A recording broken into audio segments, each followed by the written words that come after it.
Hello students, welcome to Gen study point. आज हम continue कर रहे हैं chapter 9 that is ray optics. सबसे पहले हम लाइट के बहुत ही बेसिक फिनोमेना की बात कर रहे हैं, that is refraction of light. Refraction of light के बारे में आप 10th क्लास में भी स्टडी कर चुके हो। ये एक ऐसा फिनोमेना है जिसके अंदर जब लाइट एक मीडियम से दूसरे मीडियम में ट्रैवल करती है तो लाइट का पाथ चेंज होता है। ठीक है, it is the phenomena of change in path of light when it goes from one medium to another. This phenomena is called refraction of light. The basic cause of refraction of light is change in velocity of light in going from one medium to another।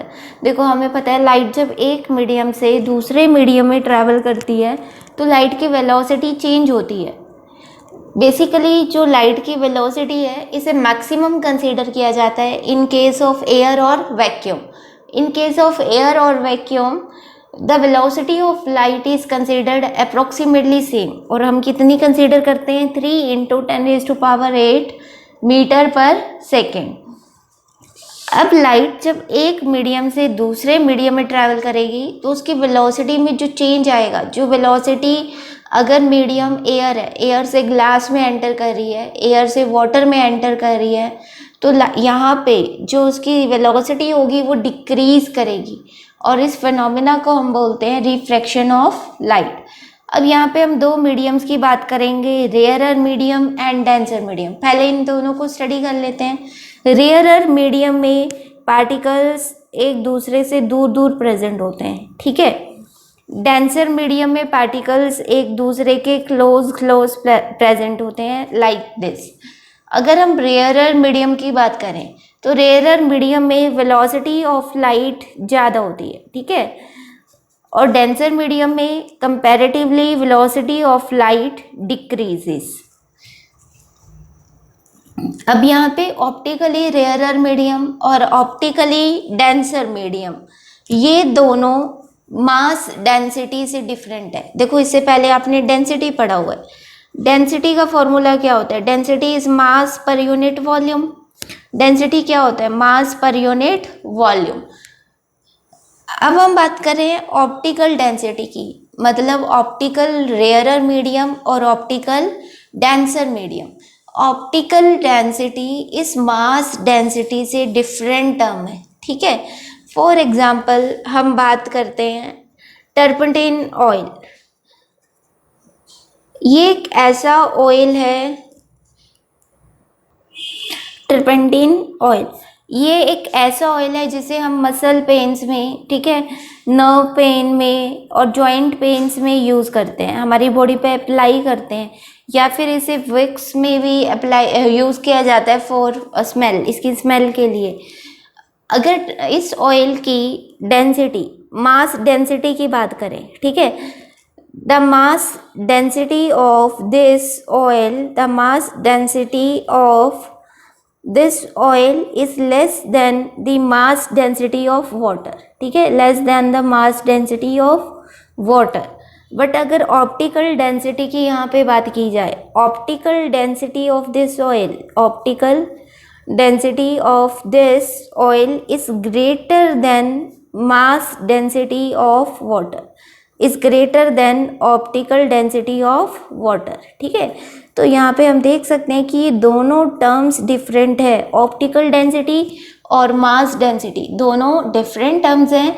ऐसा कुछ भी ज़रूरी नहीं है कि अगर किसी substance की मास डेंसिटी ज़्यादा है तो उसकी ऑप्टिकल डेंसिटी भी ज़्यादा होगी, और अगर मास डेंसिटी लेस है तो उसकी ऑप्टिकल डेंसिटी भी लेस होगी। आपको इस बात का ध्यान रखना है, इसलिए मैंने आपको ये एग्जांपल दी है ताकि आपको ये क्लियर हो जाए कि ये दोनों टर्म्स एक दूसरे से डिफरेंट है। ठीक है, अब हम बात करते हैं रिफ्रैक्शन ऑफ लाइट की। देखो, अब हमारे पास दो मीडियम्स हैं, first is rarer medium and second is denser medium.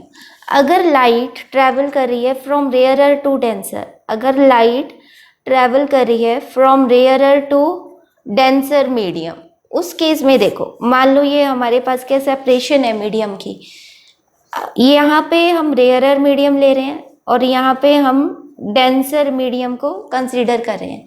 Light rarer medium से आ रही है, this is the incident ray. ये क्या है हमारे पास, this is the incident ray. And this point, जिस पॉइंट पे ये स्ट्राइक करेगी उसको क्या बोलते हैं, पॉइंट ऑफ इंसिडेंस। इस पॉइंट को हम क्या बोलेंगे, this is the point of incidence, this is the point of incidence. Point of incidence पे हम नॉर्मल ड्रॉ करते हैं टू दिस सरफेस, ठीक है। नॉर्मल मतलब 90 डिग्री का एंगल। हमने यहाँ पे इस पॉइंट से पास करता हुआ एक नॉर्मल ड्रॉ कर दिया like this, N dash.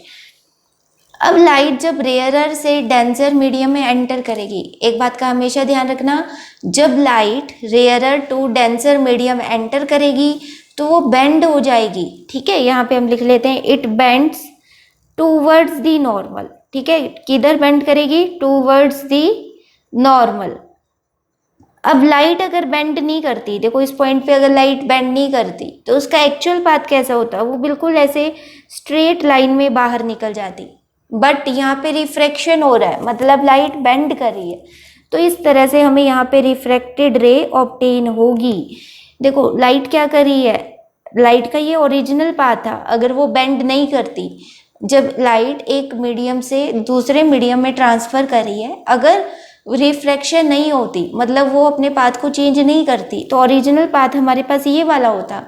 But जब light rarer to denser medium travel करेगी तो उसके पाथ में चेंज आएगा और वो बेंड करेगी टूवर्ड्स दी नॉर्मल। ये हमारे पास क्या है फिर, this is the refracted ray, this is the refracted रे।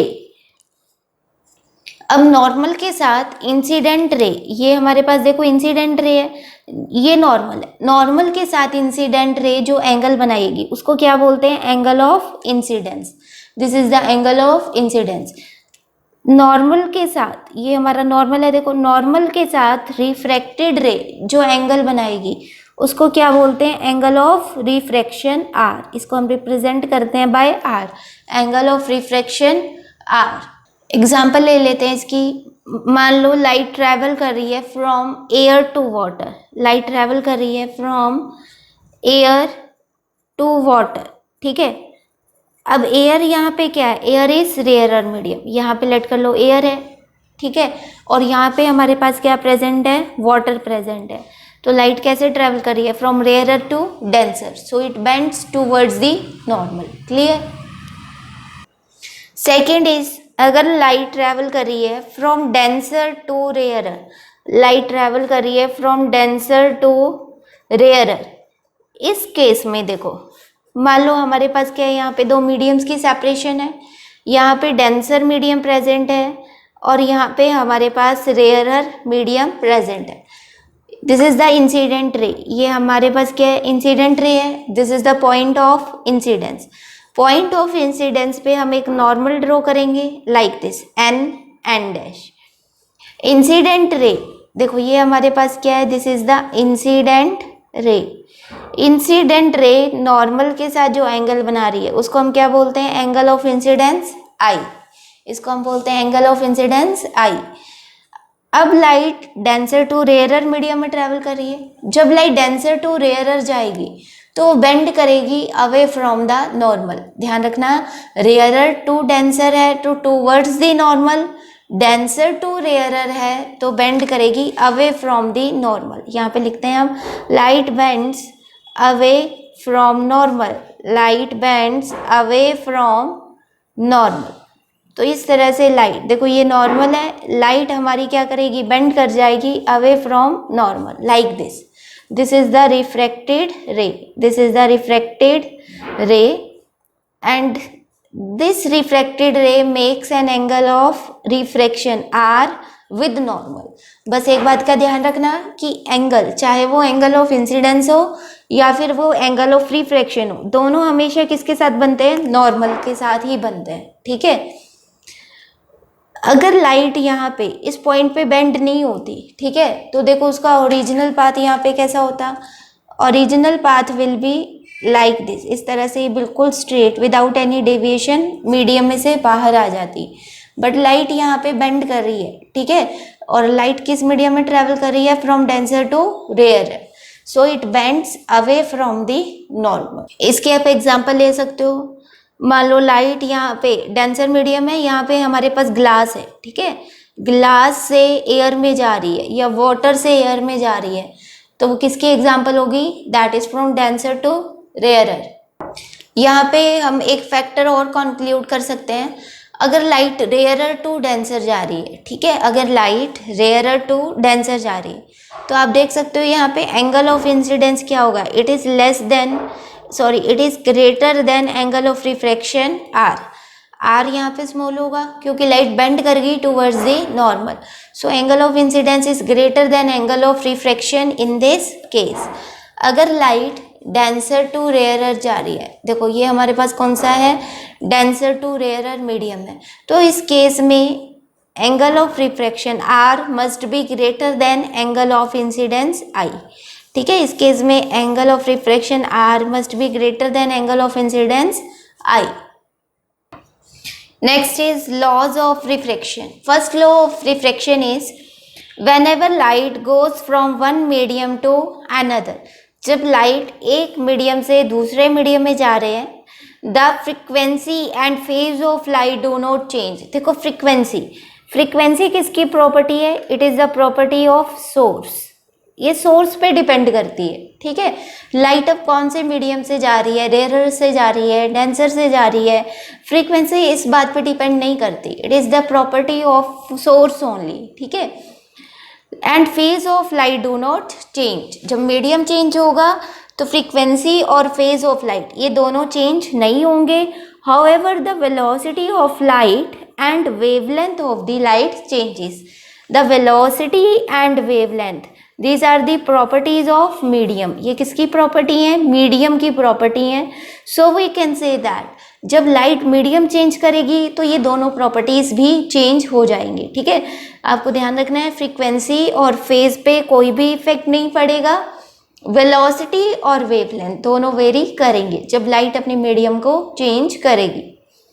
Next second law is the incident रे, द रिफ्रेक्टेड रे and normal to interface at point of incidence or lie in the same plane। देखो हमने ये वाला figure यहाँ पे draw किया था, ठीक है, रिफ्रैक्शन को समझने के लिए। ये हमारे पास क्या है? इंसिडेंट रे, ठीक है, this is normal and this is refracted ray at the point of incidence. आप देख सकते हो ये तीनों एक ही प्लेन में लाई कर रहे हैं, ठीक है।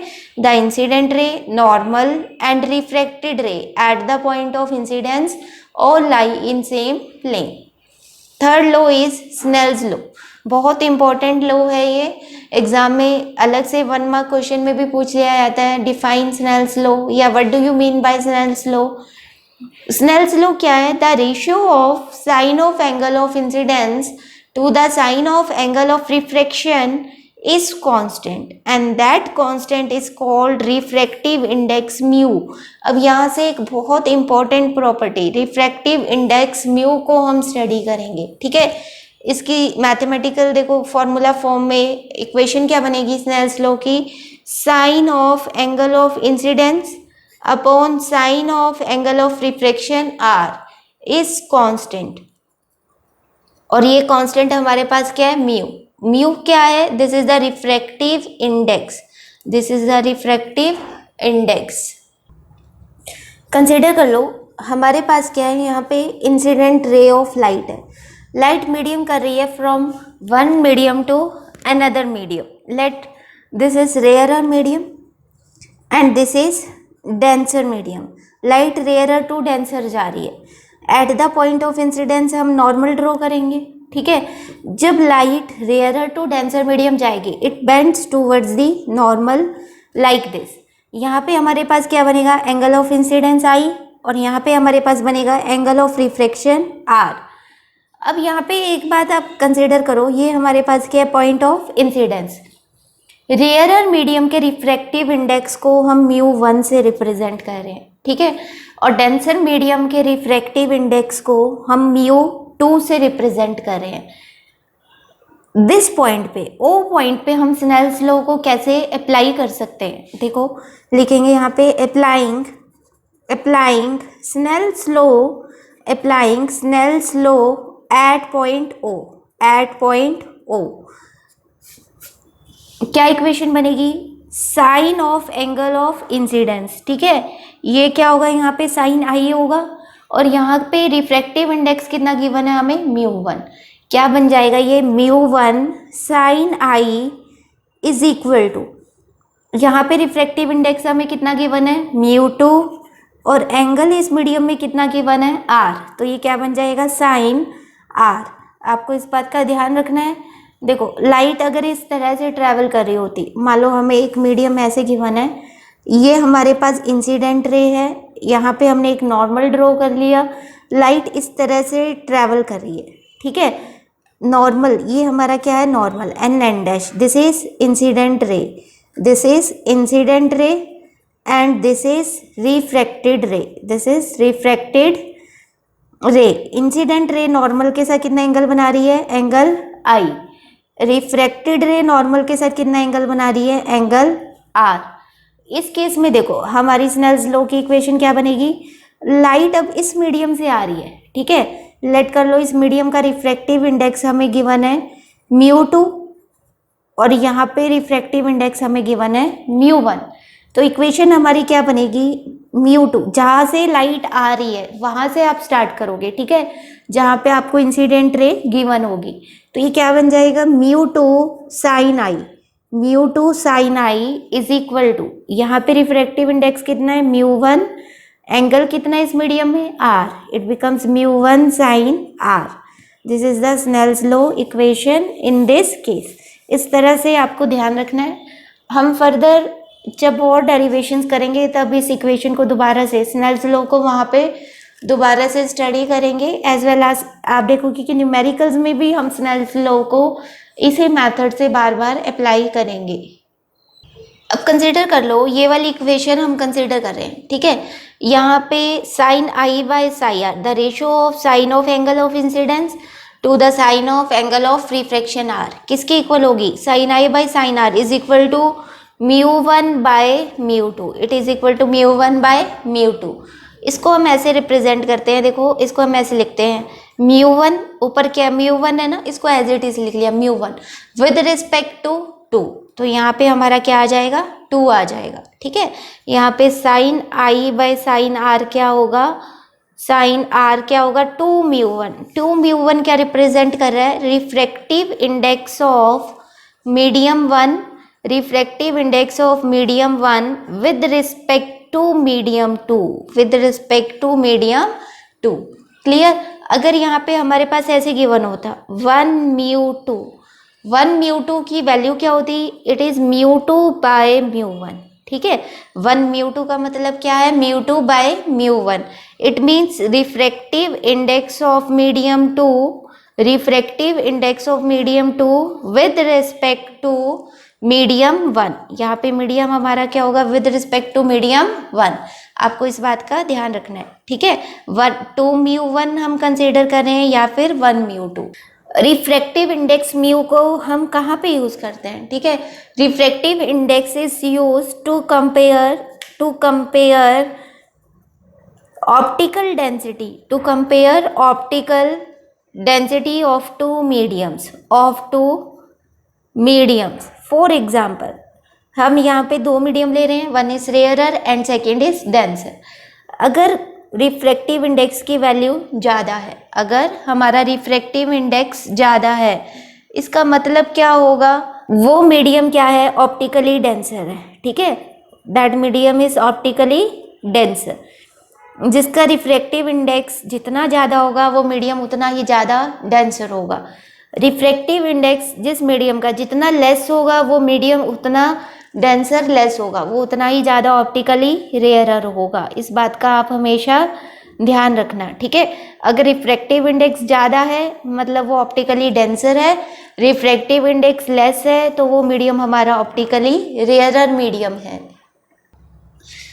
We can say that the refractive index mu is a characteristic property of medium whose value depends only on the nature of material of the medium and on the color and wavelength of the light, ठीक है। Refractive index किसके ऊपर depend कर रहा है, it depends on the nature of material of the medium and on the color and wavelength of the light used.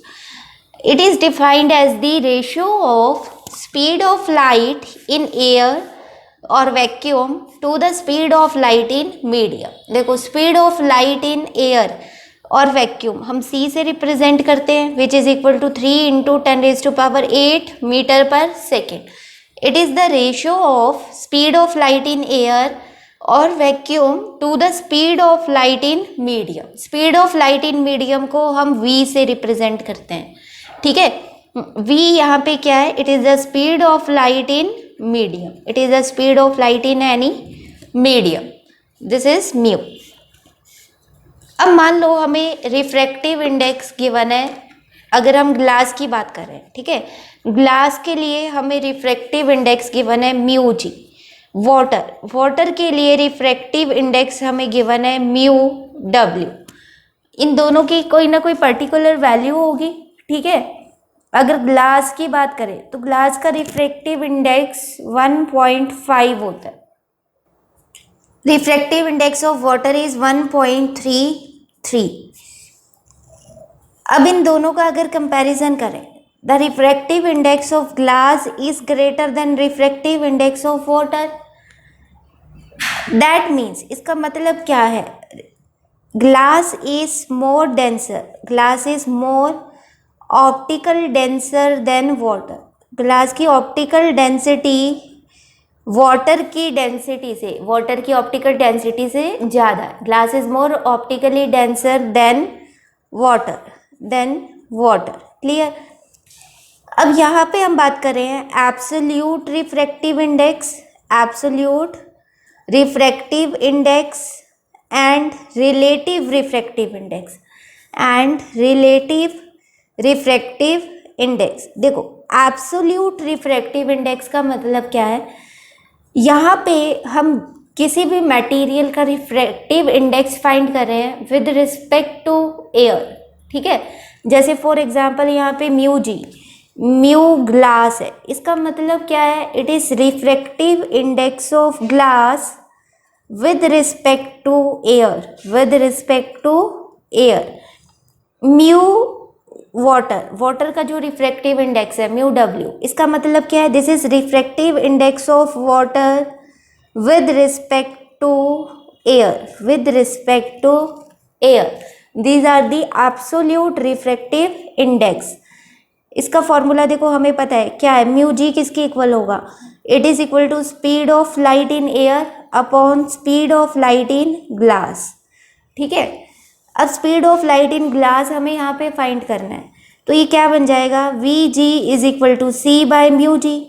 सी हमें given है 3 into 10⁸ metre per second upon mu g is 1.5। इसको solve करेंगे, देखो क्या बन जाएगा, 3/15 इंटू 10⁻⁹। यहाँ पे क्या आ जाएगा 1/5, which is equal to 2 into 10⁸ metre per second. This is the speed of light in glass, clear. तो इस तरह से रिफ्रैक्टिव इंडेक्स की हेल्प से हम उस मीडियम में लाइट की वेलोसिटी को फाइंड कर सकते हैं। यहाँ पे आपको एक बात का ध्यान रखना है, म्यू जी, म्यू डब्ल्यू या कुछ भी हमें गिवन हो इस तरह से, तो इसका मतलब हमें क्या गिवन है, we have given the values of absolute refractive index, जहाँ पे हम किसी भी मटेरियल का रिफ्रैक्टिव इंडेक्स फाइंड करते हैं with respect to air, with respect to air. Next is relative refractive index. When light passes from one medium to another medium 2, the refractive index of medium 2 with respect to medium 1 is called relative refractive index. मान लो हमें इस तरह से given है mu G, mu W, यहाँ पे हमें क्या गिवन है जी। इसका मतलब क्या है, this is the refractive index of water with respect to glass, refractive index of water with respect to glass.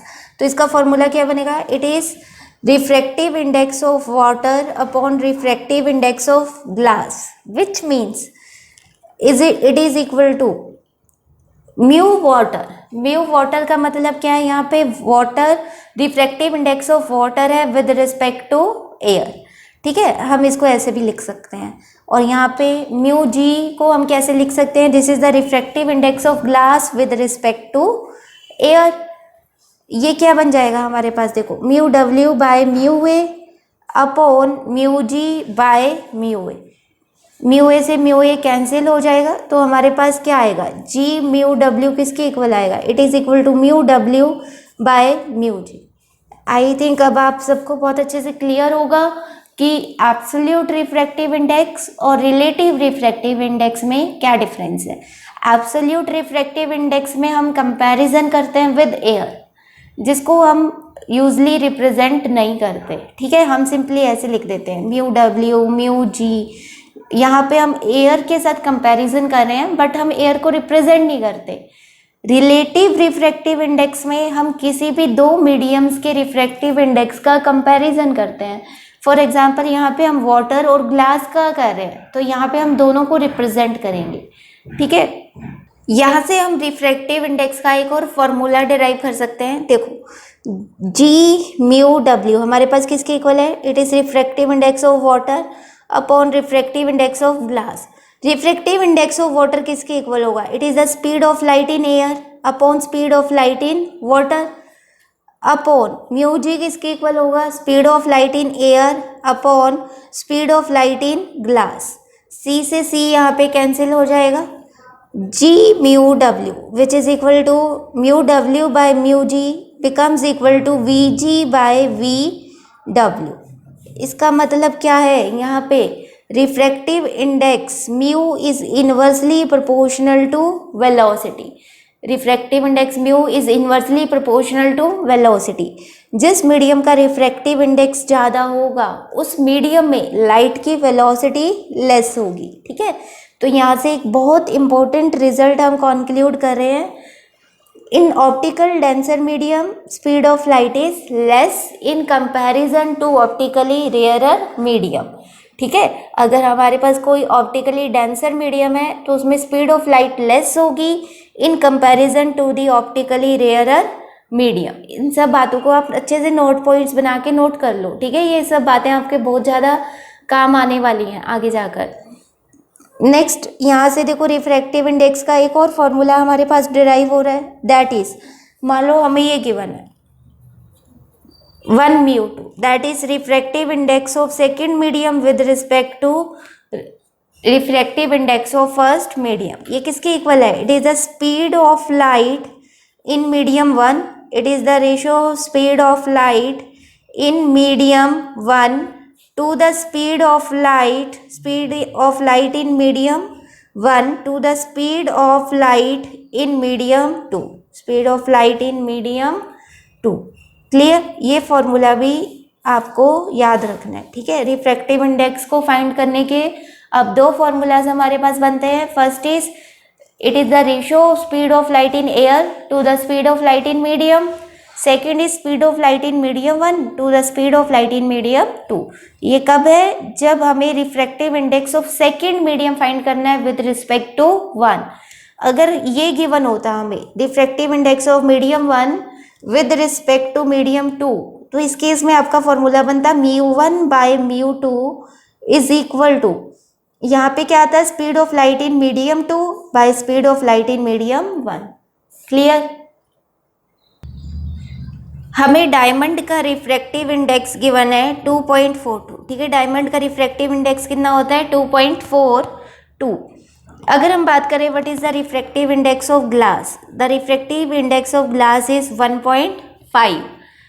इन दोनों का हम कंपैरिजन करें, the refractive index of diamond, D से diamond, is greater than the refractive index of glass. यहाँ से हम क्या conclude कर रहे हैं, diamond is more optically denser, diamond is more optically denser than glass, ठीक है। जिसका रिफ्रैक्टिव इंडेक्स जितना ज़्यादा होगा वो उतना ही ज़्यादा ऑप्टिकली डेंसर होगा। सेकेंड इंफॉर्मेशन हमें यहाँ से क्या मिल रही है, the velocity of light, speed of light in diamond, speed of light यहाँ पे हम लिख रहे हैं speed of light in diamond is less than the speed of light in glass। Refractive index is inversely proportional to velocity. Refractive index जितना ज़्यादा होगा velocity उतनी लेस होगी। It means the velocity of light in diamond is less than the velocity of light in glass. This is the first factor which we have concluded. Second is velocity of light. Third information जो हमें यहाँ से मिल रही है वो क्या है?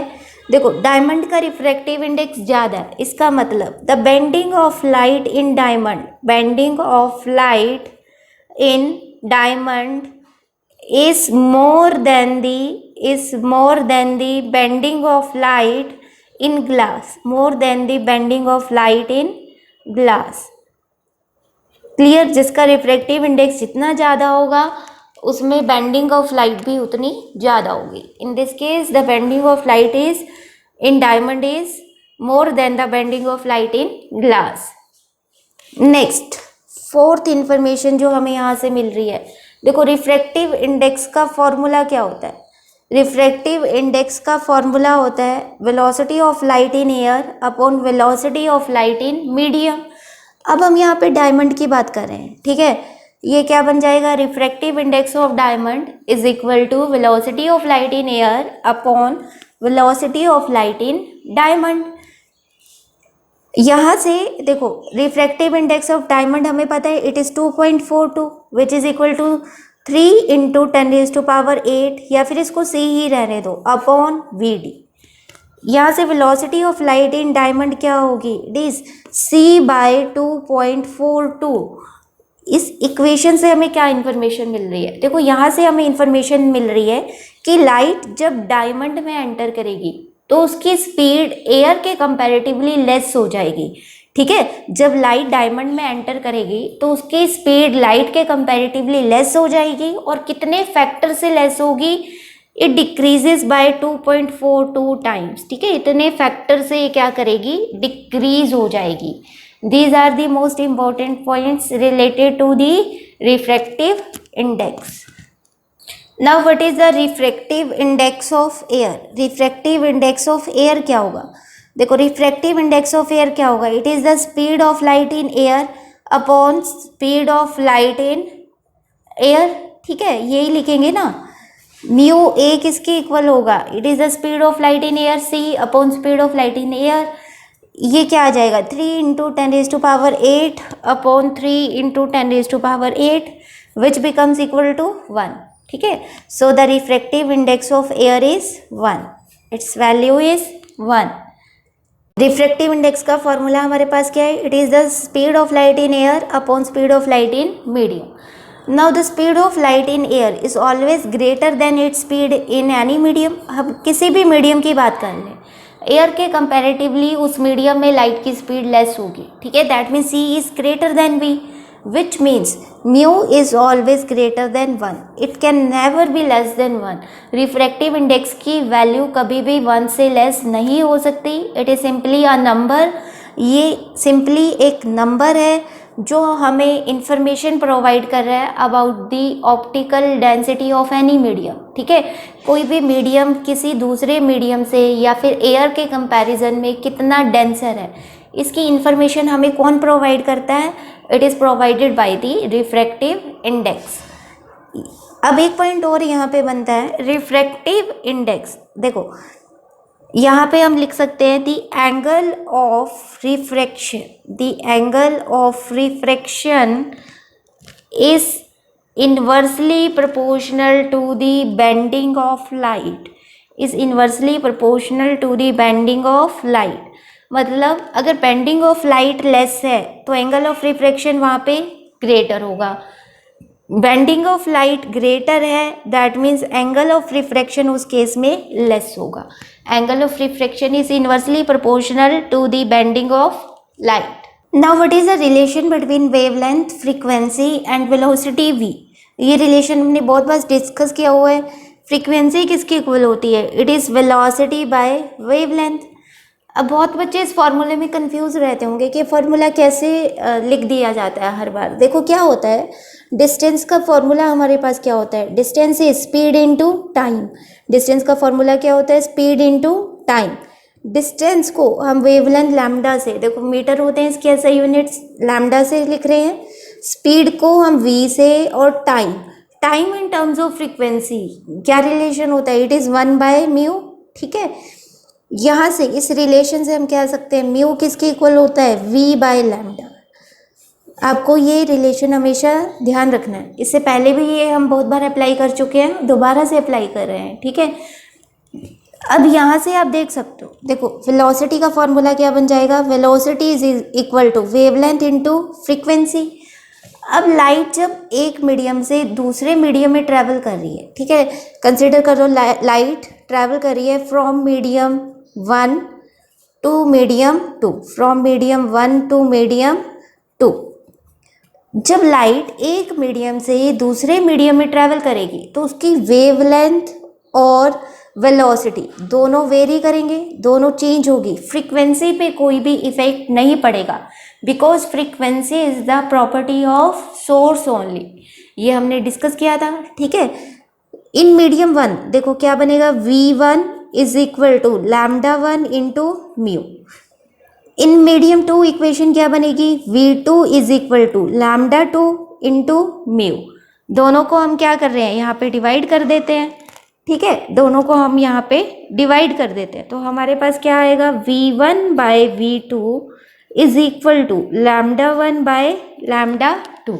Velocity of light in medium 1 upon velocity of light in medium 2, v1/v2 किसके इक्वल होगा, इट इज इक्वल टू μ2/μ1। हमने स्टडी किया था। ठीक है, refractive index of second medium with respect to first medium किसके इक्वल होगा, μ2/μ1, which is equal to velocity of light in medium 1 upon velocity of light in medium 2.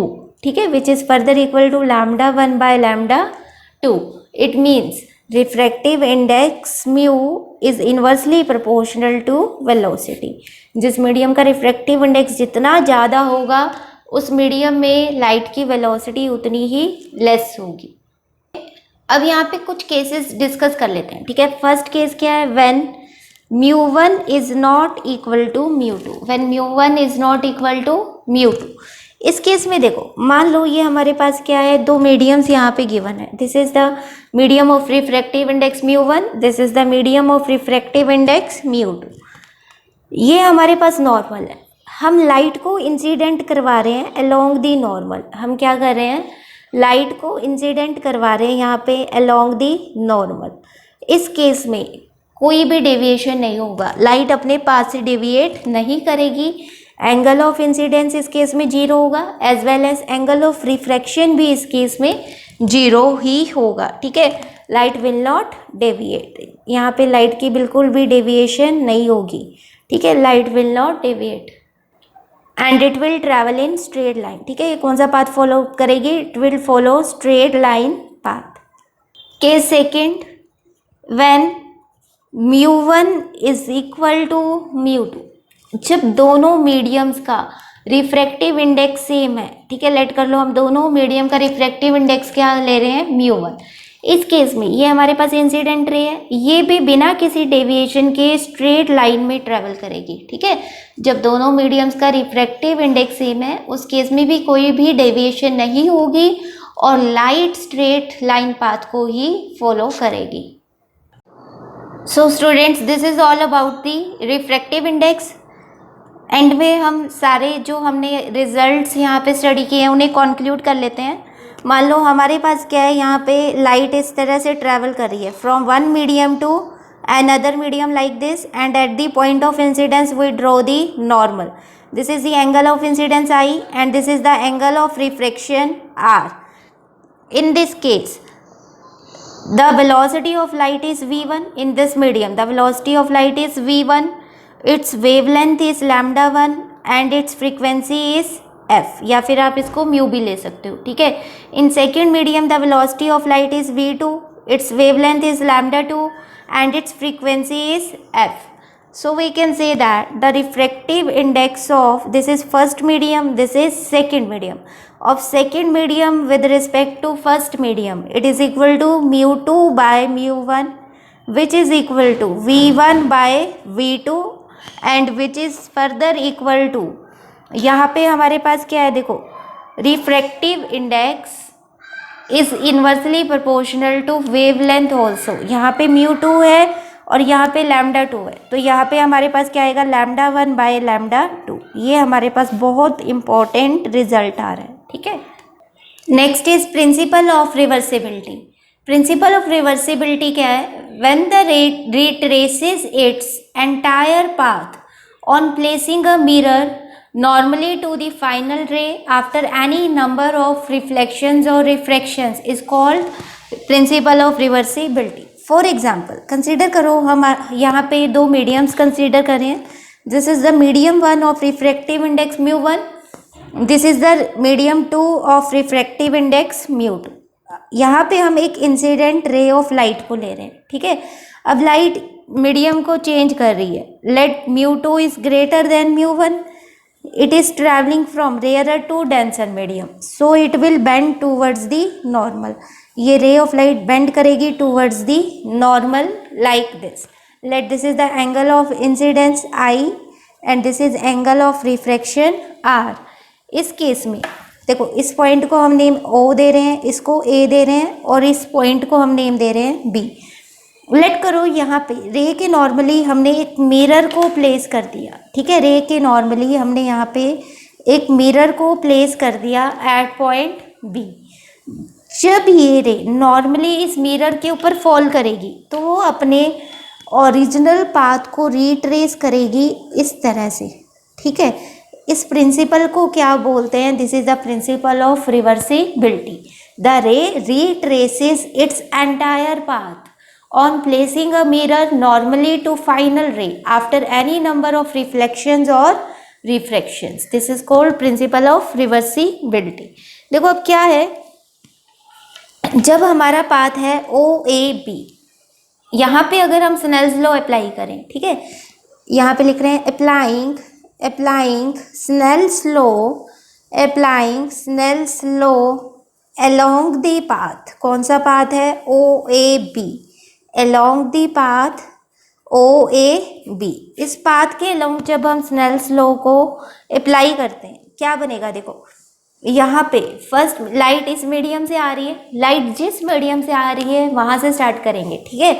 इस medium का refractive index क्या है, μ1। एंगल इस मीडियम में कितना है, I। It becomes μ1 sin I is equal to, this is μ2 and angle in this medium is R, it becomes μ2 sin R। from this we can say that sin I by sin R, sin I by sin R किसके equal होगा, μ2 by μ1 के equal होगा, which is the refractive index of medium 2 with respect to medium 1। it is the refractive index of medium 2 with respect to medium 1। let this is equation number 1। इस equation को हम क्या name दे रहे हैं, this is equation number 1। फिर हमने यहाँ पे मिरर प्लेस किया जिसके कारण लाइट अपने ओरिजिनल पाथ को रिट्रेस कर रही है। अब हम पाथ कंसीडर करें BAO। यहाँ पे दोबारा से हम स्नेल्स लॉ को अप्लाई करेंगे, ठीक है। तो यहाँ पे क्या लिखेंगे, अप्लाइंग स्नेल्स लॉ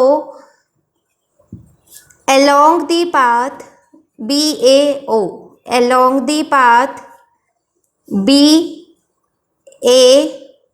इस पाथ के along देखो स्नेल्स लॉ की क्या इक्वेशन बनेगी, यहाँ पे देखो अब मीडियम का रिफ्रैक्टिव इंडेक्स क्या है, μ2 और एंगल कितना है, R। It becomes μ2 sin R is equal to μ1 sin I। It becomes μ1 sin I। from this we can say that sin I by sin R किसके इक्वल होगा, it is equal to μ1 by μ2। let this is equation number 2, ठीक है। अब हम क्या करेंगे, दोनों equations को यहाँ पे दोनों इक्वेशंस को मल्टीप्लाई करवा देते हैं, ठीक है। यहाँ पे देखो हमारे पास sin I by sin R किसके इक्वल है, μ2 by μ1 के इक्वल है, और यहाँ पे sin I by sin R किसके इक्वल है, μ1 बाय μ2 के इक्वल है। पहले हम क्या करते हैं, दोनों इक्वेशंस को कंपेयर करते हैं। ऑन कंपेयरिंग इक्वेशन 1 एंड 2 क्या बनेगा, देखो comparison sin I by sin R दोनों इक्वल हो जाएंगे। It means mu2 by mu1 is equal to mu1 by mu2.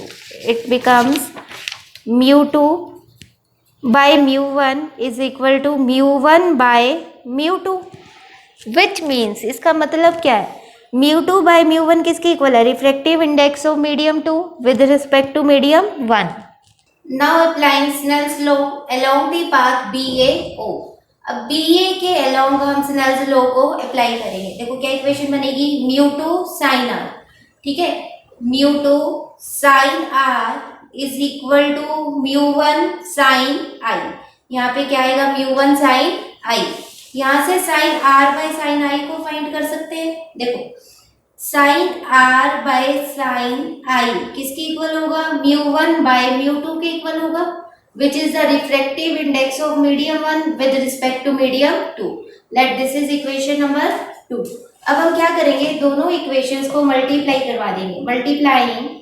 Multiplying equation 1 and 2, it becomes sin I by sin r into sin r by sin I is equal to, यहाँ पे क्या था हमारे पास, 1 mu2 into 2 mu1, which becomes 1 is equal to 1 mu2 into 2 mu1, which means 1 mu2 is equal to 1 by 2 mu1. This is the reversibility principle.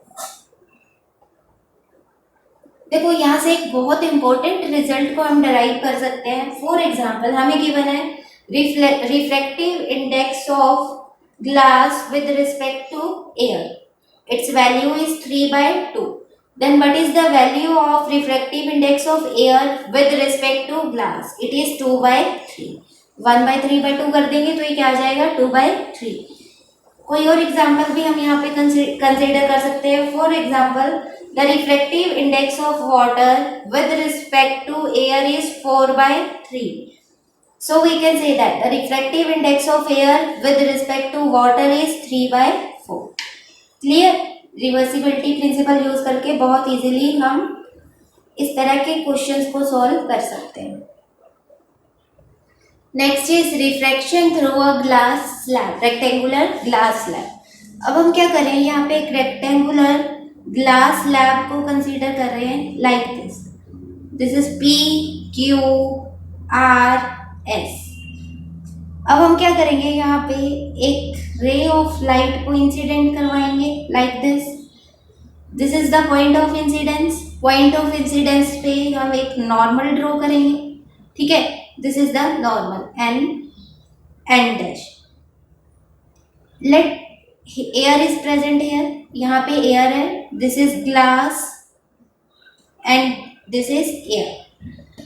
जब light air से glass में जाएगी, rarer to denser जा रही है, लाइट बेंड करेगी towards the normal, ठीक है. लाइट इस तरह से नॉर्मल की तरफ बेंड कर जाएगी, ये वाला पाथ फॉलो करेगी. अब लाइट जब SR पे स्ट्राइक करेगी, फेस SR पे स्ट्राइक करेगी, अगेन SR के लिए ये क्या है, पॉइंट ऑफ इंसिडेंस ही है. यहाँ पे हम क्या करेंगे, अगेन एक नॉर्मल ड्रॉ करेंगे, ठीक है. Let this is N dash. अब लाइट ट्रेवल कर रही है from denser to rarer, light travel कर रही है from denser to rarer, so it bends away from the normal, ठीक है. लाइट यहाँ पे बेंड करेगी away from the normal like this, ये वाला पाथ लाइट फॉलो करेगी. एंगल्स को अगर मेंशन करें, ये हमारी क्या इंसिडेंट रे है और ये नॉर्मल है. यहाँ पे एंगल क्या बनेगा, I, angle of incidence I. This is refracted ray and this is normal. So this is the angle of refraction R. This is the angle of refraction R. अब ये वाला एंगल, वैसे तो SR के लिए angle of incidence है, पर आप देखो ये दोनों एंगल्स एक दूसरे के इक्वल होंगे. हमारे पास देखो इस तरह से ये वाली दो पैरेलल लाइंस है, ये वाली दो पैरेलल लाइंस है, इन दोनों के बीच में ये एंगल क्या होंगे, इक्वल होंगे, theta theta. So we can say that ये वाला एंगल भी हमारा क्या होगा, एंगल ऑफ रिफ्रैक्शन R होगा, ठीक है. इस एंगल को हम R से रिप्रेजेंट करेंगे और ये वाला एंगल हमारा क्या हो जाएगा, this is the emergent angle E. इसको हम E से रिप्रेजेंट कर रहे हैं. क्लियर? आई थिंक फिगर आप सबको क्लियर होगी। देखो अब हम बात करें, ये हमारे पास क्या है, incident ray. This is incident ray, this is refracted रे एंड दिस इज इमर्जेंट रे। अगर रे स्लैब के अंदर बेंड नहीं होती, ठीक है, अगर रे का या लाइट का पाथ चेंज नहीं होता तो लाइट हमारा कौन सा पाथ फॉलो करती, light will travel in straight line path like this. Light ये वाला पाथ फॉलो करती, ठीक है। तो आप यहाँ पे देख सकते हो लाइट अपने ओरिजिनल पाथ से इतना शिफ्ट कर गई, ठीक है। तो ये हमारा क्या होगा, this is the lateral shift, lateral displacement from the original path due to bending of light. This is the lateral shift, lateral shift और लेटरल डिस्प्लेसमेंट और लेटरल डिस्प्लेसमेंट।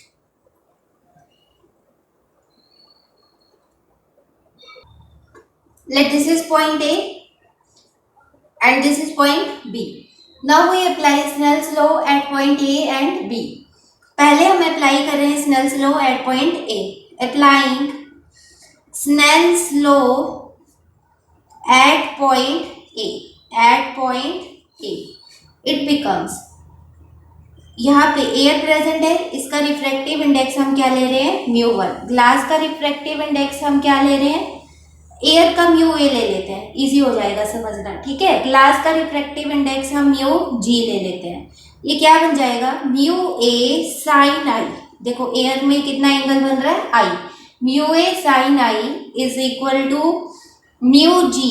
यहाँ पे ग्लास का रिफ्रैक्टिव इंडेक्स क्या है, म्यू जी। एंगल क्या है, R. Mu G sine R from this sine I by sine R किसके इक्वल होगा, it is equal to mu g by mu a. Let this is equation number 1. Sin I by sin r is equal to mu g by mu a. Now applying Snell's law at point P. Applying Snell's law at point B. अब यहाँ पे Snell's law हमारा क्या बनेगा, देखो refractive index है mu g, angle क्या है r।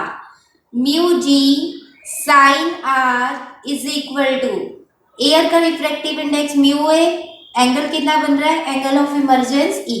It becomes mu A sine E which becomes sine R by sine E is equal to mu A by mu G. It is equal to mu A by mu G. This is equation number 2। हम दोनों equations को multiply करवा देते, multiplying equation 1 and 2, it becomes sin I by sin r into sin r by sin e is equal to mu g by mu a into mu a by mu g। sin r से sin r cancel हो जाएगा, sin I by sin e becomes equal to mu a से mu a cancel, mu g से mu g cancel, it becomes equal to 1, which means sine of angle of incidence is equal to sine of angle of emergence, which means angle of incidence is equal to angle of emergent E। ठीक है, यही हमें क्या करना था, यहाँ पे proof करना था that in the case of refraction through rectangular glass slab, angle of incidence I is equal to angle of emergent E। It means इसका मतलब क्या है, incident ray is parallel to emergent ray, incident ray is parallel to emergent ray। ठीक है, आप figure में भी देख सकते हो। देखो ये हमारे पास क्या है, दिस इज द इंसिडेंट रे, अगर ये बेंड नहीं होती, and this is the emergent ray. These two rays are parallel to each other and angle of incidence is equal to angle of emergence in case of rectangular glass slab.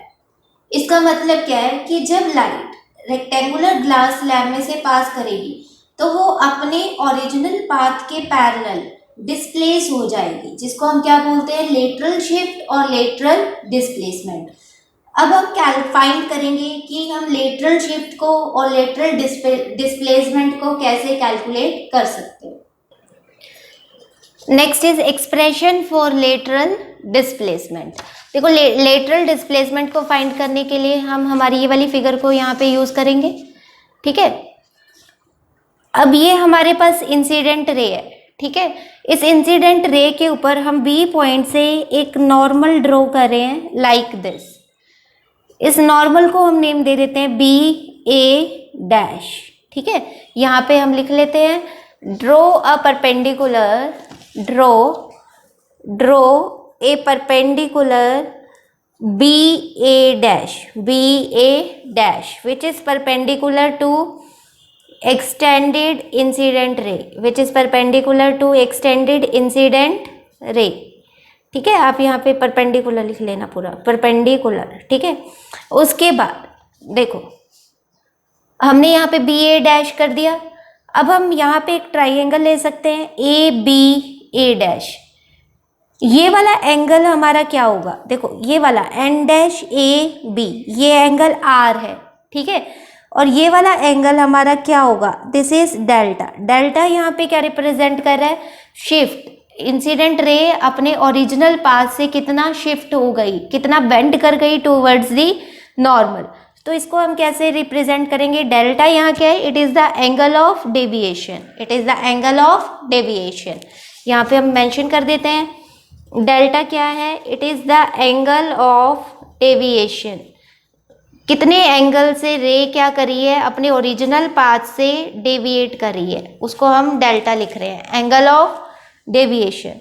Now in triangle हम बात करें, in triangle A B A dash, कौन सी triangle ले रहे हैं हम, ध्यान दो फिगर में, ए बी ए डैश। इस फिगर में साइन डेल्टा किसके इक्वल होगा, देखो साइन डेल्टा क्या होता है, it is perpendicular by hypotenuse.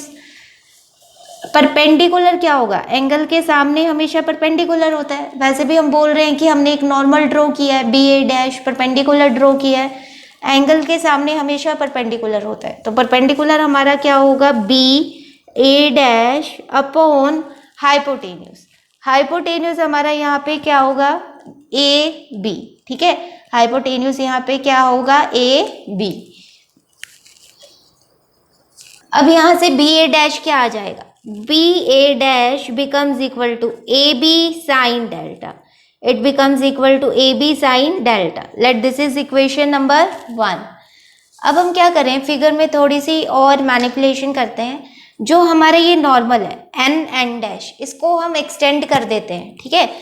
Normal N dash को हमने इस तरह से एक्सटेंड कर दिया। अब यहाँ पे ये वाला पॉइंट आ जाएगा हमारा एन डैश वाला, ठीक है। ये एक ट्राइंगल बन गई, देखो हमारे पास ए एन डैश बी। इस ट्राइंगल में एंगल क्या बन रहा है, आर, ठीक है, कॉज आर। यहाँ पे लिखते हैं in triangle A N dash B, cos R किसके इक्वल होगा, it is base by hypotenuse. Base हमारा क्या है, ए एन डैश, बेस हमारा क्या है, A N dash, base by hypotenuse. Hypotenuse हमारा क्या है, A B, hypotenuse is A B. From this we can say that, देखो ए बी यहाँ पे किसके इक्वल आ जाएगा, it becomes equal to, A B becomes equal to A N dash by cos are.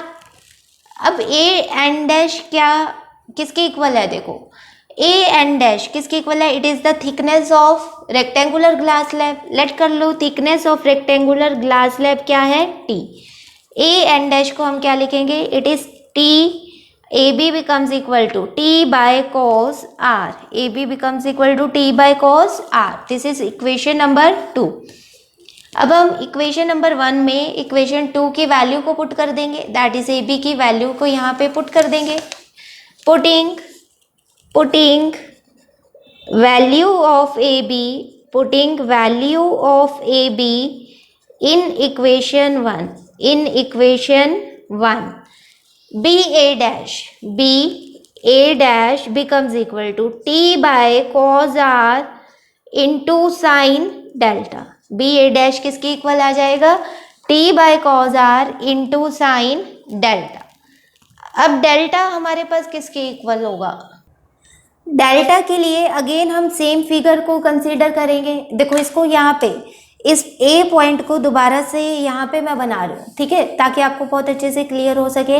ये हमारे पास फिगर है, ये फेज है हमारे पास पी क्यू, यहाँ से हम क्या कर रहे हैं, एक रे को इंसिडेंट करवा रहे हैं, दिस इज द इंसिडेंट रे। इस पॉइंट पे हमने एक नॉर्मल ड्रॉ कर दिया, ठीक है। रे क्या कर रही है, बेंड कर रही है टूवर्ड्स द नॉर्मल। अगर ये बेंड नहीं करती तो ये ऐसे स्ट्रेट लाइन में ट्रेवल करती, ठीक है। इस पॉइंट को मेंशन करें ए, ये एंगल हमारा आई है, ये हमारा आर है, और ये वाला एंगल हमारा डेल्टा है। देखो अगर आप ध्यान से देखो, ये वाला एंगल, जो ये वाला एंगल है और ये पूरा एंगल, ये दोनों क्या होंगे, इक्वल होंगे। देखो इस तरह से देखो, हमारे पास ये वाली रेज है, इस तरह से रेज है, ये दोनों एंगल्स क्या होंगे, एक दूसरे के इक्वल होंगे, ठीक है। ये एंगल अगर आई है तो ये एंगल भी आई ही होगा। इसका मतलब एंगल ऑफ इंसिडेंस आई किसके इक्वल आ रहा है, आर प्लस डेल्टा के इक्वल आ रहा है, ठीक है। आई किसके इक्वल आ रहा है, आर प्लस डेल्टा के इक्वल आ रहा है। From this we can say that delta किसके इक्वल होगा, delta is equal to I minus R. यहाँ पे डेल्टा किसके इक्वल होगा, आई माइनस आर के इक्वल होगा। अब हम इस इक्वेशन में डेल्टा की वैल्यू को पुट कर देते हैं, ठीक है। बी ए डैश हमारे पास क्या आ जाएगा, it is equal to T by cos R into sine of I minus R, into sine of I minus R. This is the formula for lateral displacement, ठीक है। बी ए डैश क्या था, lateral displacement था, उसका formula हमारे पास क्या आ गया, T by cos R into sine delta, where delta is equal to I minus R. I hope आप सबको ये डेरिवेशन बहुत अच्छे से क्लियर होगी। इस डेरिवेशन में कुछ एजम्पशंस हैं जिनका हमें ध्यान रखना है। Rays should be paraxial. Paraxial मतलब जो एंगल्स बन रहे हैं, एंगल ऑफ इंसिडेंस है, एंगल ऑफ रिफ्लेक्शन है, ये स्मॉल होने चाहिए, ठीक है। Second, medium on both sides of the slab should be same. Slab के दोनों साइड्स मीडियम क्या होना चाहिए, सेम। जैसे हमने यहाँ पे एयर लिया था, यहाँ पे ग्लास और यहाँ पे एयर, ठीक है। The medium on both sides of the slab should be same. उस केस में ये फॉर्मूला एप्लीकेबल है। यहाँ पे कुछ नोट पॉइंट्स है जिनका आपको ध्यान रखना है। First is lateral displacement is proportional to thickness of the glass slab. देखो लेटरल डिस्प्लेसमेंट का फॉर्मूला क्या है, T by cos R into sine of I minus R, ठीक है। Lateral displacement is directly proportional to thickness of glass slab. Second, lateral displacement will increase with increasing angle of incidence. जैसे जैसे हम angle of incidence को increase करेंगे, lateral displacement भी इस case में इंक्रीज होगा। Next is refraction of light through a compound plate. देखो इस तरह से हमें ग्लास स्लैब गिवन है of transparent medium B and C surrounded by medium A, ठीक है। अब हमें यहाँ पे रिफ्रैक्शन ऑफ लाइट को फाइंड करना है। देखो कैसे करेंगे, मान लो हम क्या करें, यहाँ पे इंसिडेंट रे को फॉल करवा रहे हैं इस पॉइंट पे, this is the point of incidence. जब light rarer to denser move करेगी, स्लैब के अंदर मूव करेगी, ठीक है। यहाँ पे एयर प्रेजेंट है, ग्लास स्लैब हम ग्लास की ले रहे हैं। लाइट कैसे ट्रेवल कर रही है, from rarer to denser medium, it bends towards the normal. Point of incidence पे हम नॉर्मल ड्रॉ कर लेते हैं। लाइट रे क्या करेगी, बेंड करेगी towards the normal like this. फिर यहाँ पे इस फेस पे ये स्ट्राइक करेगी, अगेन रिफ्रैक्शन होगा, अगेन ये क्या करेगी, बेंड कर जाएगी टूवर्ड्स दी नॉर्मल, ठीक है। Again this light bends towards the normal like this. फिर यहाँ पे ये मूव कर रही है फ्रॉम डेंसर टू रेयरर। अब लाइट रे मूव कर रही है from denser medium to rarer medium, so it bends, इस पॉइंट पे बेंड करेगी away from the normal like this. यहाँ पे एंगल हमारा क्या होगा, angle of incidence I, let this point is A. फिर यहाँ पे एंगल की बात करें, यहाँ पे एंगल हमारा क्या होगा, this is the angle of refraction. इसको हम क्या ले रहे हैं, R1। These two angles are equal. देखो आप देख सकते हो इस तरह से टू पैरेलल लाइंस है, ये दोनों एंगल्स क्या होंगे, इक्वल होंगे। तो ये एंगल भी हमारे पास क्या आ जाएगा, this angle is also R1।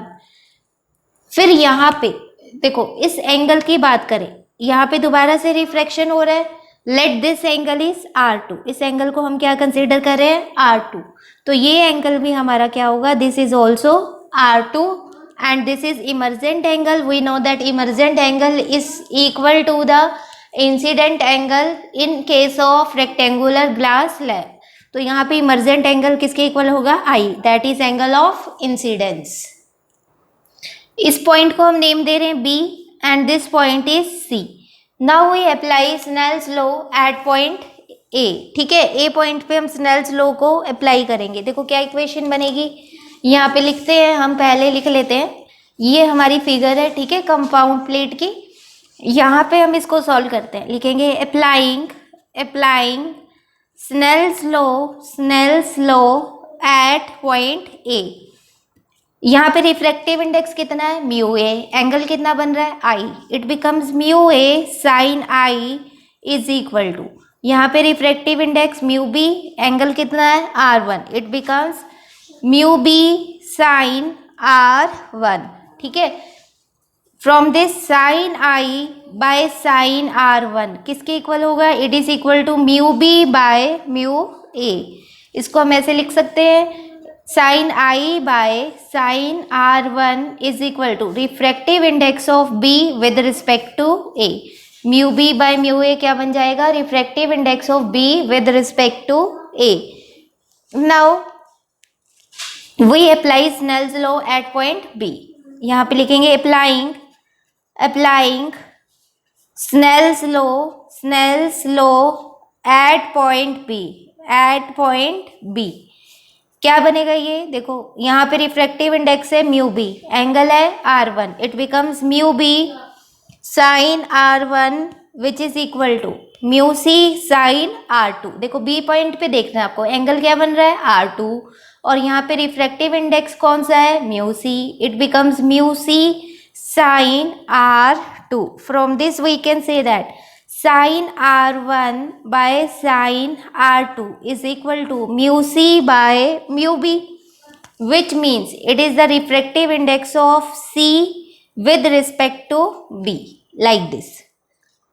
Now we apply Snell's law at this point, which is C point. Applying Snell's law at point C। यहाँ पे एंगल R2 है, रिफ्रैक्टिव इंडेक्स म्यू सी है, it becomes mu C sine R2 is equal to mu A sine E, या फिर आप sign आई भी लिख सकते हो यहाँ पे। ठीक है, ये क्या बन जाएगा, mu A sine I. From this we say that sine R2 by sine I is equal to mu A by mu C. We can say that it is the refractive index of A with respect to C. Let this is equation number 1, इसको हम दे रहे हैं equation number 1, इसको हम दे रहे हैं equation number 2 and this is equation number 3. Now multiplying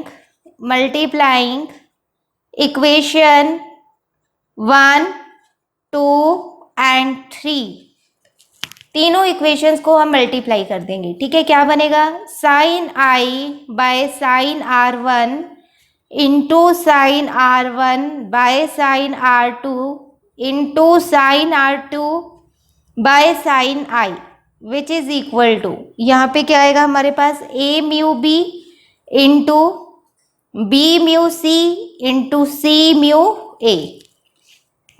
sign R1 से sine R1 cancel होगा, साइन आई से साइन आई कैंसिल होगा, साइन R2 से साइन R2 कैंसिल हो जाएगा। हमारे पास क्या बचेगा, A mu B into B mu C into C mu A is equal to 1, which means A mu B into B mu C is equal to 1 by C mu A, और we can say that it is equal to A mu C. Reversibility principle आपको ध्यान होगा। ठीक है, यहाँ से एक बहुत इंपॉर्टेंट रिजल्ट हमारे पास डिराइव हो रहा है, A mu B into B mu C is equal to A mu C.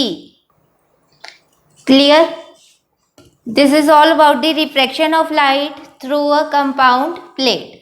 So students, इस वीडियो में हमने रिफ्रैक्शन ऑफ लाइट को बहुत ज़्यादा डिटेल में स्टडी किया है। आप भी मेरे साथ साथ इसको और अच्छे से स्टडी कर लें। Thank you so much.